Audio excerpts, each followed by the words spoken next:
Salut et bienvenue dans ce tutoriel où aujourd'hui je vous propose de découvrir CakePHP 3.0, ou en tout cas de vous donner un aperçu de ce vers quoi CakePHP 3 s'oriente.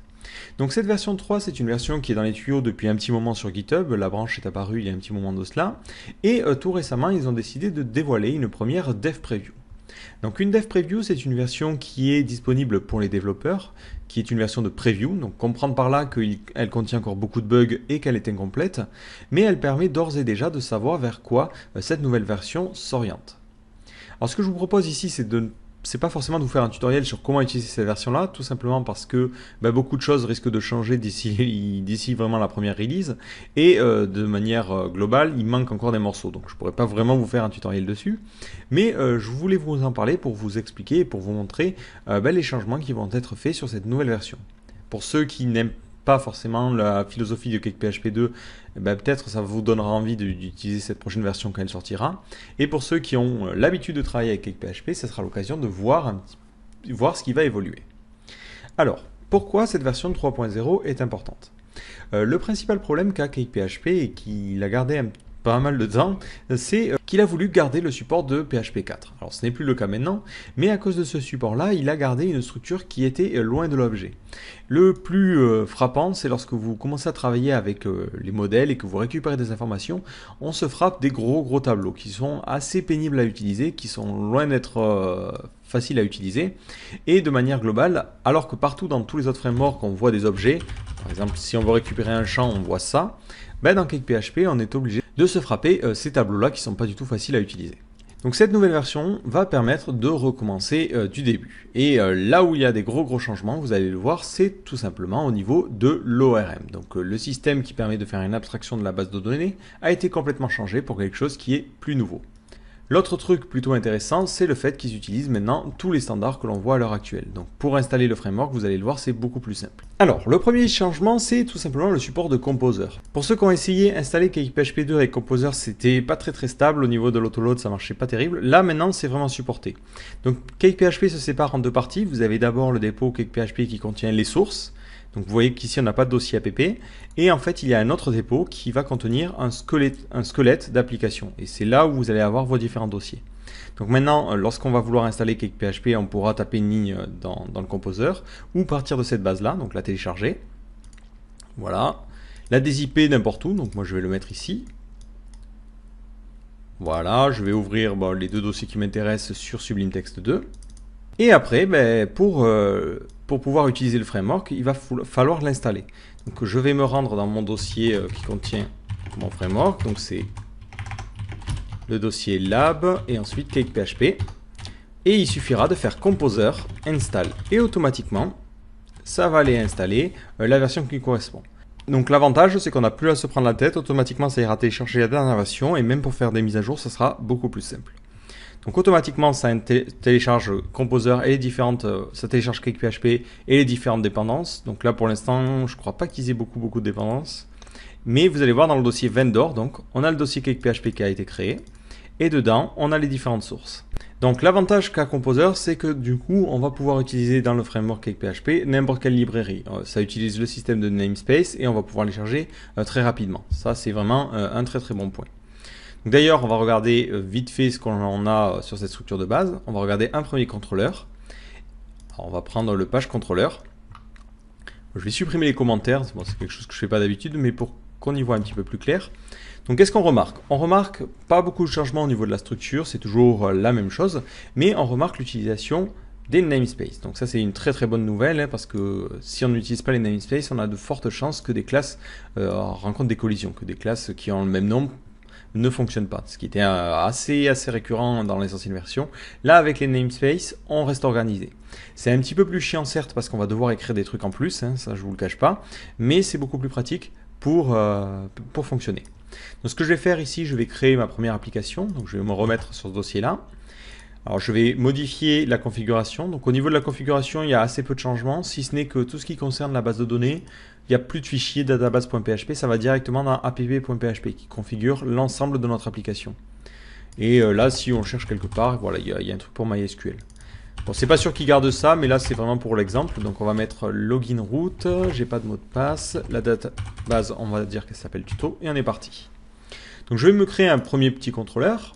Donc je vais aller créer un nouveau fichier. Donc là, ça n'a pas changé par rapport à d'habitude, c'est toujours le nom au pluriel. Voilà. Donc on démarre notre truc, on écrit notre classe. Donc ça va être postController qui extends de appcontroller.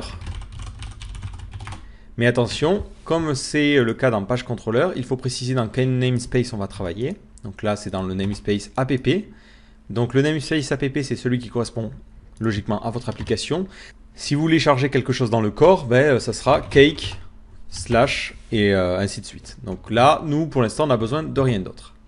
Donc là, je continue. Je vais créer ma première fonction, public, function, comme d'habitude, index, qui prend aucun paramètre.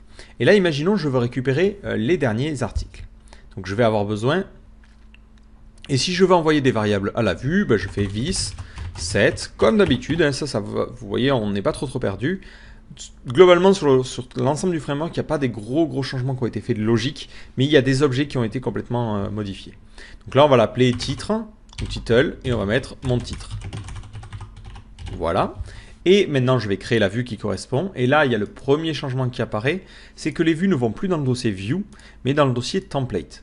Alors pourquoi ils ont fait cette séparation? Tout simplement pour avoir une séparation entre les templates, donc les fichiers CTP, et le code. Tout ce qui est dans Vue, ça va être des classes PHP qui servent au Vue, comme les helpers par exemple, ou d'autres classes qui devraient apparaître plus tard. Et dans template, on a tous les fichiers CTP. Donc ici, je vais aller créer dans ce dossier template un nouveau dossier que je vais appeler post, avec un S. Et dans ce dossier post, comme avant, un fichier que je vais appeler index.ctp. Et à l'intérieur, je peux mettre un petit H1 avec marqué mon titre. Voilà, donc là, au niveau des URL, pareil, pas de changement majeur, ça garde toujours la même structure. Donc vous voyez, on n'est pas trop perdu. En revanche, là où ça va complètement vous changer, c'est au niveau de la récupération des données. Donc l'ORM de CakePHP, je vous l'ai dit, a complètement été changé pour quelque chose de beaucoup plus structuré, qui peut paraître un petit peu plus compliqué, vous allez le voir, mais qui au final permet d'avoir une structure largement plus propre. Alors, comme avant, les modèles sont automatiquement, entre guillemets, injectés au niveau du contrôleur. C'est-à-dire que ici, je peux faire vis, post. Alors les modèles sont au pluriel maintenant, c'est un petit peu particulier. Post, et ensuite vous faites find all. Ça, je vais le stocker dans une variable que je vais aller post. Et ce que je vais faire, c'est que je vais débugger tout de suite ça, puis die pour couper l'exécution de mon script, histoire qu'on n'ait que ça de visible. Et là, qu'est-ce que vous voyez? Vous voyez que ça me sort un objet de type table. C'est un petit peu particulier. D'habitude, si je débuguais ça, ça me sortirait un tableau, tout simplement. Alors ça, c'est fini. Fini les tableaux. Hurrah, on peut faire la fête. Globalement, vous avez plusieurs objets qui vont apparaître. Alors, cette structure d'objets, elle se voit aussi lorsqu'on ouvre le dossier modèle. Vous voyez qu'on a plein de nouveaux dossiers. Donc en fait, il y a deux nouveaux objets qui sont très importants. Vous avez l'objet table, qui représente une table globalement, et entity qui représente une entité. Donc globalement, ce que l'on va faire lorsque vous allez taper en fait ce type de requête, vous allez non plus taper un modèle comme avant, mais une table. Donc si vous avez envie, vous pouvez créer un nouveau fichier. Donc là, on va l'appeler post table. Donc le nom, c'est plus le singulier, c'est tout simplement le nom de votre table. Donc posttable.php. De la même façon que pour le contrôleur, hop, on définit le namespace. Donc c'est le namespace de notre application, le dossier modèle et ensuite le dossier table. Donc au niveau des namespaces, vous n'avez pas trop à vous casser la tête, ça représente vraiment l'architecture des dossiers. Et ensuite on fait classe, donc c'est post table, extends de table. Voilà. Donc là vous voyez que par défaut l'objet qui a été créé c'était un objet de type table, donc c'est une sorte d'objet par défaut entre guillemets. Là maintenant que j'ai défini cet objet là, automatiquement c'est cet objet là qui va être utilisé. Donc je n'aurai plus un type table mais un type post table. Et là vous voyez que j'ai une petite erreur, on me dit la classe table n'est pas trouvable. Tout simplement parce que je dis ici que ma classe post table va hériter de table. Mais voilà, on doit utiliser les namespaces et on doit lui dire où est-ce qu'il trouve cette fameuse classe table. Donc ici c'est dans ORM table. Donc au début, je ne vous cache pas qu'il va falloir un petit peu apprendre la structure du corps pour comprendre de quoi on doit hériter. Mais bon, c'est assez rapide. Hein. J'ai essayé cette nouvelle version depuis environ une semaine et j'ai à peu près compris tout le fonctionnement. Et là, vous voyez que maintenant, ce coup-ci, on n'a plus un objet de type table, mais un objet de type post table, ce qui est plutôt sympa. Donc cet objet, qu'est-ce qu'il va faire? Vous allez me dire à quoi ça sert.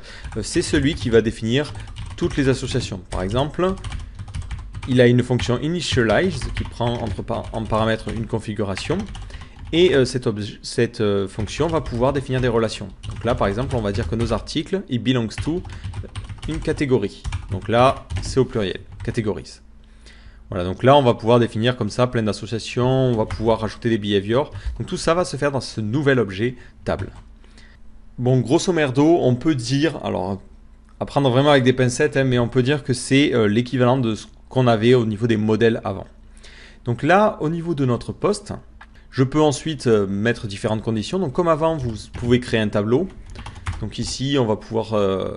alors si vous me voyez faire ça, c'est la nouvelle syntaxe des tableaux. Plutôt que faire array et compagnie, avec les dernières versions de PHP, on peut directement écrire ça, ce qui est plus simple. Donc dorénavant, en général, lorsque je parlerai de tableau, j'écrirai ça comme ça. Donc on peut faire la même chose qu'avant, en mettant des conditions et tout ça. Mais on peut utiliser aussi les objets. C'est l'avantage de cette nouvelle notation et de ce nouveau système de table. Je peux dire, par exemple, ici, je veux récupérer tous les éléments qui ont une certaine condition, et ainsi de suite. Donc là, pour l'instant, je vais tous les récupérer, histoire de voir à quoi ça ressemble. Voilà. Si dans ma vue, maintenant, j'envoie les posts, donc je vais faire directement un set compact post. Et dans ma vue, hop, qui se situe ici, je vais débugger les différents articles. Donc on va mettre echo debug post. Et là, qu'est-ce que vous voyez? Vous voyez que j'ai quand même mon objet table, mais j'ai pas mes différents enregistrements. Si je les cherche, on les trouve pas. Donc pour récupérer toutes les entités, vous avez deux solutions. Soit vous avez une méthode qui s'appelle toArray, qui permet de renvoyer un tableau, donc qui contient les différentes entités. Donc c'est cet objet-là qu'on va voir juste après. Soit vous faites un petit for each classique, donc for each, vous récupérez les différents articles, donc post, et on va mettre as post. Automatiquement, si on fait un for each sur un objet de type table, comme ça, ben, ça va nous renvoyer les différents articles. Si maintenant je fais ici un debug post, et que je sauvegarde, vous voyez, hop, à chaque fois je me retrouve avec les différentes entités. Ce qui est plutôt pratique. Donc la requête est faite qu'à ce moment-là. Lorsque la table est envoyée grâce à mon contrôleur, la requête n'est pas encore faite. Donc l'avantage, c'est que ça va permettre de gagner en performance si vous envoyez des trucs qui ne sont pas utilisés ensuite dans vos vues. Et là, si je veux récupérer le titre, je fais H1. Ben, on n'a plus la foutue notation que l'on avait avant de faire post, comme ça, là, qui était infernale. Maintenant, vous faites juste votre entité, name. Voilà. Si vous avez envie d'avoir le contenu, hop, vous faites un P, echo, post, content, et ainsi de suite. Ce qui est quand même beaucoup plus pratique à utiliser. Alors vous allez vous dire, mais... Alors justement, je vous disais qu'on avait un autre objet qui était entity. Vous voyez qu'on a un autre dossier ici. Donc on peut créer des entités. Je vais vous montrer à quoi ça sert. Et ça, c'est une bonne chose aussi sur ce framework. Donc les entités, c'est le nom au singulier, vu que ça représente un élément. Donc ici, on va l'appeler post.php. Voilà. Donc là, on est parti. Le namespace, c'est l'application slash, anti-slash plutôt, entity, enfin modèle slash entity. Voilà. Donc on est parti. La classe, ça va être la classe post. Post extends de entity. Donc entity, attention, il ne saura pas d'où ça vient. Donc on est obligé de faire un use cake slash orm slash entity. Voilà, je m'embête à les écrire manuellement, mais lorsque les lignes de commande sont disponibles, on pourra directement générer les entities et les tables avec une seule ligne de commande. Donc tout ça, on n'aura pas forcément à y penser. Et là, en fait, on va pouvoir définir des getters et des setters. Donc par exemple, imaginons, je vais faire parser un petit peu ce contenu pour le rendre propre. Donc là, on voit, je crois que c'est du Markdown. Pour l'instant, on va juste mettre un NL2BR. Mais je peux créer un getter, donc public function get formatted text. Donc désolé pour l'accent, hein, ou formatted content. Voilà. Et cette fonction, je peux lui faire directement return this content. Donc this content, qui est donc le contenu, mais je vais l'entourer d'un petit NL2BR, histoire qu'il soit propre. Comme ceci. Je sauvegarde, et maintenant, au niveau de ma vue, ben, je peux directement appeler mon formatted content. Alors je peux l'appeler en utilisant la méthode, mais j'ai même pas à me compliquer la vie. Vu que ça utilise le principe des getters et des setters, j'ai maintenant accès à cette nouvelle variable, qui est le contenu qui est formaté. Donc l'avantage, c'est qu'on peut utiliser, on peut aller encore plus loin, on peut utiliser vraiment n'importe quoi. On peut même utiliser au niveau de nos entités d'autres classes. Je prends l'exemple ici, j'ai du Markdown. Avant, c'était chiant, il fallait que je le foute dans un dossier particulier et tout ça et tout ça. Non, là, je peux profiter de la capacité de Composer pour l'installer beaucoup plus rapidement. Donc, hop, ici, je vais aller dans mon fichier composer.json qui se situe à la racine de mon application. Donc, hop, c'est ici. Donc, vous voyez qu'automatiquement, ça a téléchargé CakePHP et ça demande une certaine version de PHP. Je vais rajouter PHP Markdown, qui permet de parser du Markdown. Automatiquement, je relance un petit Composer install pour qu'il aille installer une nouvelle librairie. Donc, update. Donc, vous voyez qu'il a détecté ma nouvelle librairie, ce qui est plutôt sympa. Et maintenant, au niveau de ma petite entité, si je veux parser ce contenu-là en utilisant cette nouvelle classe, j'ai juste à faire use. Donc là, c'est Michel F / markdown extra. Voilà, je crois que je ne me suis pas trompé. Et automatiquement, au niveau de mon système, j'ai plus de NL2BR à faire, mais je peux directement utiliser. Donc là, on va l'appeler parser. Parser égale new markdown extra. Donc la classe que j'ai chargée à cet endroit-là. D'ailleurs, j'écris n'importe quoi. Hein. Et ensuite, à cet endroit-là, j'ai plus qu'à faire parser, transform. Et hop, si je sauvegarde et que j'actualise, vous voyez que maintenant j'ai un contenu qui a automatiquement été parsé en Markdown. Donc vous voyez que le chargement des classes, même si cette classe-là, Markdown Extra, c'est une classe qui est extérieure à CakePHP, je peux la charger très simplement. Et ça, grâce à l'utilisation de Composer. Donc ça encore, c'est une très très bonne nouvelle. Alors vous allez me dire, ok, c'est bien sympa, mais comment ça marchait pour les liaisons? Parce qu'avant, c'était facile à comprendre. Alors les liaisons, c'est très simple. Ici, vous voyez que j'ai fait un belongs to categories. Lorsque je fais ma récupération, donc là, c'était au niveau de mon post controller, je peux préciser les contenus, donc contain categories. Comme ça, je l'indique que je veux récupérer en faisant une liaison avec categories. Donc il y a tout un tas d'options, mais je ne veux pas rentrer dans le détail. Voilà, et automatiquement maintenant, au niveau de ma vue index, si j'ai besoin de récupérer les catégories, je fais... on va mettre un petit P. On va le mettre avant parce que là les contenus sont assez gros. Comme ça on le verra tout de suite. Je fais echo, post, catégorie. Et après là j'ai accès à l'entité catégorie. D'ailleurs je vais vous le prouver. Hein. On va débugger ça. Debug, post catégorie. Comme ceci. Je sauvegarde. Et vous voyez qu'à cet endroit là j'ai accès à une entité.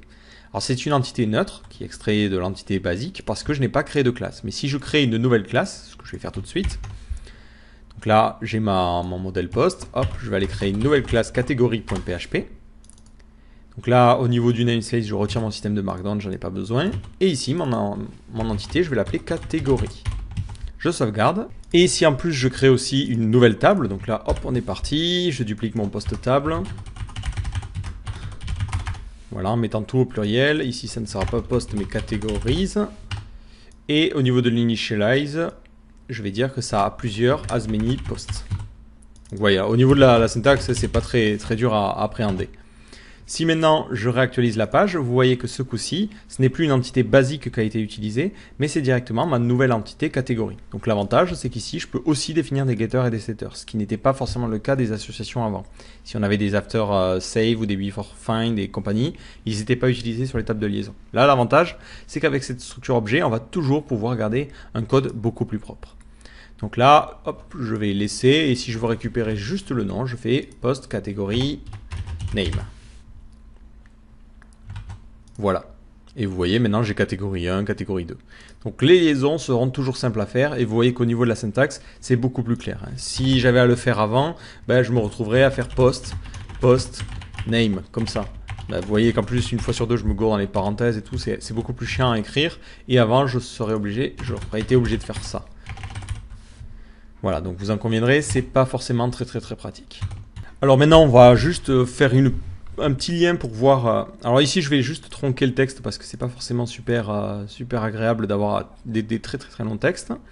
Donc je vais utiliser justement un petit helper qu'on a forcément l'habitude d'utiliser. C'était le helper text qui permet, avec une méthode truncate, de tronquer le contenu. Donc là, ça n'a pas beaucoup changé par rapport à avant, voire ça n'a pas changé du tout.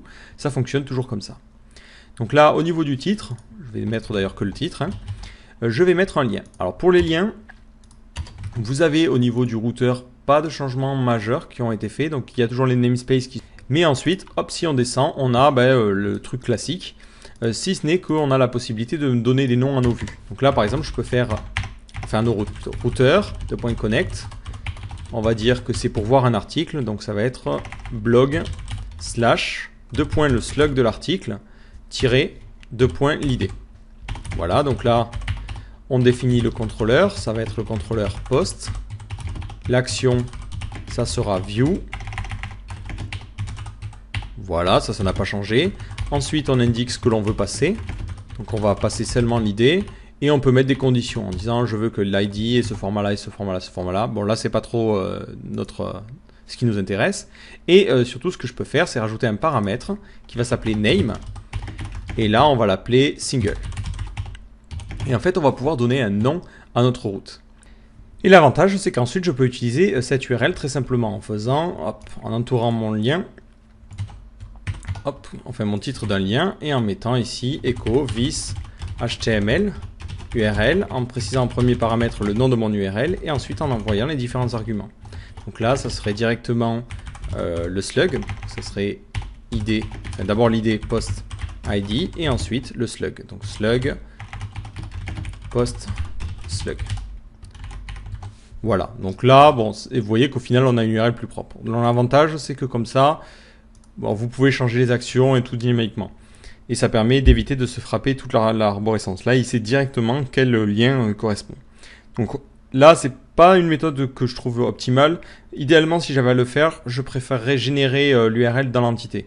Bon, d'ailleurs, ça va être l'occasion de le faire, histoire de vous montrer ça. Mais là, je pourrais créer une fonction qui s'appelait getURL.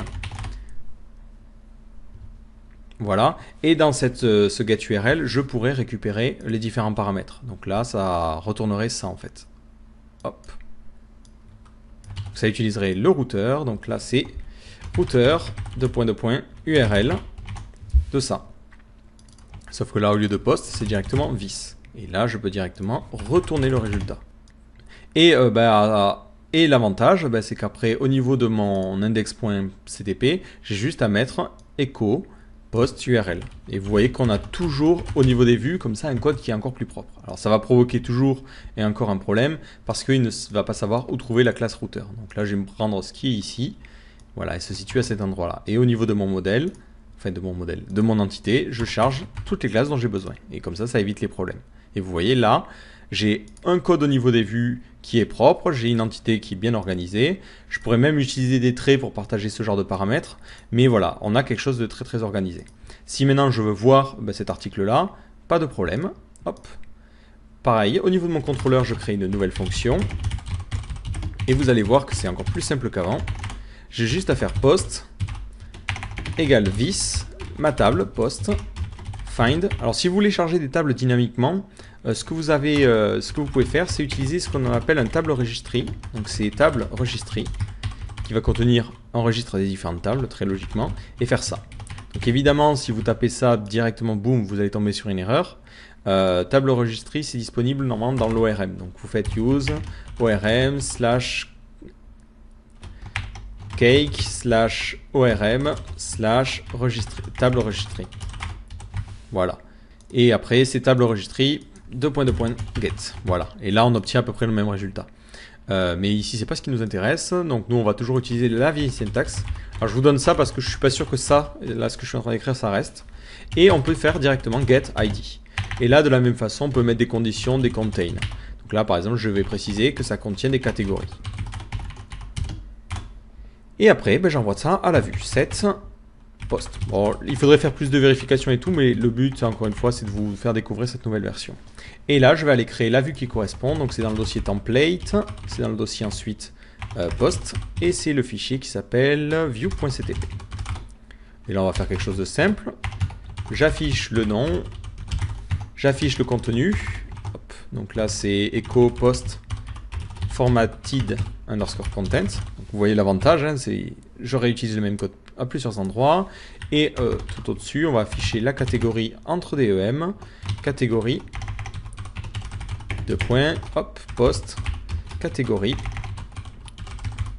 name. Et de la même façon, je pourrais avoir par exemple dans mon entité un système qui me permet de deviner l'URL et tout ça. Mais là, ça ne m'intéresse pas forcément. Alors là, il me dit qu'il y a une petite erreur. Mais parce que j'ai écrit n'importe quoi, hop, le contain il se précise directement dans le get. Get, et en second paramètre, voilà, on met ça. Hop, on met un tableau, le premier index est contain, et on indique ce que ça contient. Voilà. J'ai un petit peu du mal parce que c'est vrai qu'il y a pas mal de choses qui changent au fur et à mesure des commits.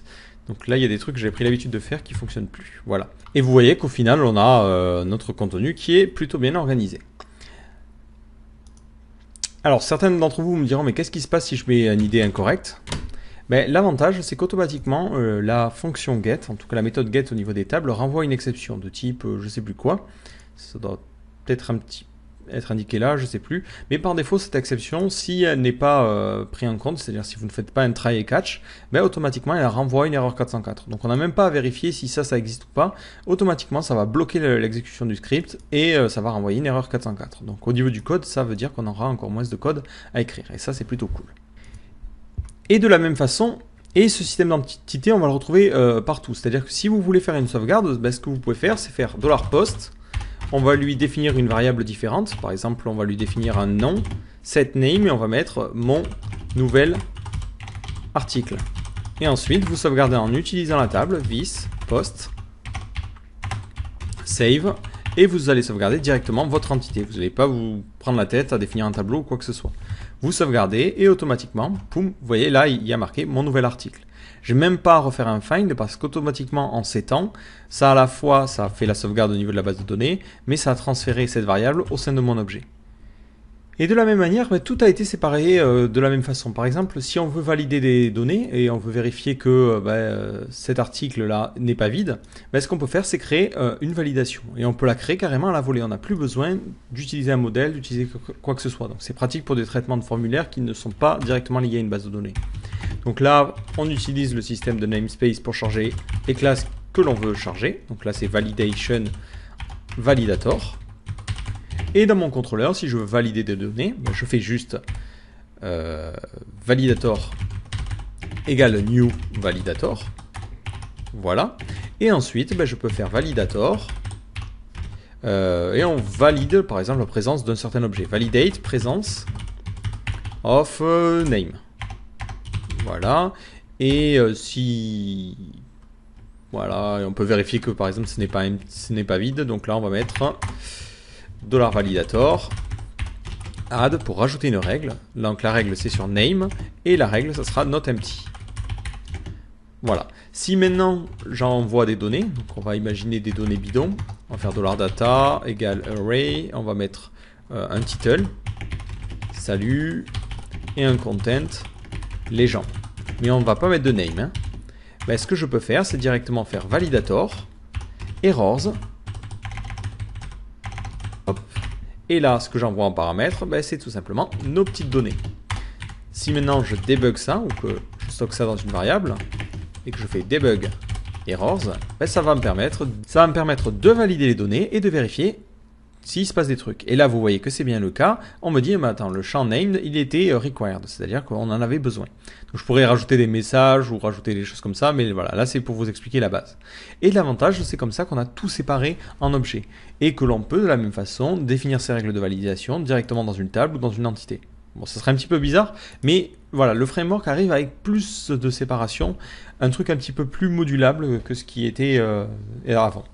Donc, comme je vous l'ai dit, c'est une dev preview. Là, ce que je voulais vous montrer, c'était vous montrer un petit peu les évolutions qui ont été faites et vous faire découvrir cette nouvelle version pour que vous voyez vers quoi tend CakePHP.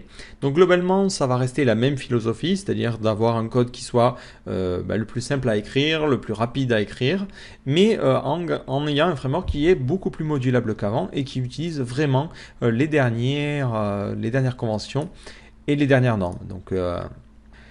Donc voilà, pour ceux qui, comme moi, détestaient les tableaux et commençaient à vomir du tableau dès qu'on parlait de CakePHP, voilà, vous êtes rassurés, ça utilise vraiment un système d'objets. Donc il y a beaucoup plus d'objets qu'avant, donc ça va demander un apprentissage qui est un petit peu plus long, mais bon, rien d'insurmontable à mon avis. Mais ça va nous permettre vraiment d'avoir un framework qui sera aussi beaucoup plus modulable et avec un code beaucoup plus organisé qu'avant. Voilà, mais sachez que si vous êtes déjà habitué à CakePHP 2, à mon avis, le passage du 2 au 3 va être assez simple au niveau de l'apprentissage. En revanche, au niveau du code, je ne suis pas sûr que ça soit très facile. Bon, reste à voir si quelqu'un est motivé pour développer un système permettant d'update une application. Mais voilà, passer d'une appli de 2 à 3, ça risque d'être un petit peu compliqué parce que vous voyez que l'ORM a changé complètement et du coup, au niveau des vues, ça fait beaucoup de changements à faire. Donc, je suis pas sûr qu'un transfert de CakePHP 2 vers CakePHP 3 soit simple à faire au niveau du code. En revanche, l'apprentissage va pas être très très long. Vous n'aurez pas beaucoup de choses à réapprendre à ce niveau-là. Donc voilà, j'espère vous avoir donné envie de tester ça. Donc n'hésitez pas à télécharger cette dev preview, à essayer. Ne vous inquiétez pas si vous avez des erreurs sur pas mal de choses. Et le framework, comme je vous l'ai dit, est loin d'être complet. Il y a encore pas mal de boulot à faire. Si jamais vous êtes motivé, ce que vous pouvez faire, et n'hésitez pas à le faire, c'est faire des pull requests, c'est-à-dire corriger des bugs ou regarder dans la liste de la roadmap les choses à faire et les aider à avancer sur le framework pour que cette version sorte le plus rapidement possible. Donc voilà, rendez-vous dans une prochaine vidéo qui sera sûrement sur la version finale de CakePHP 3.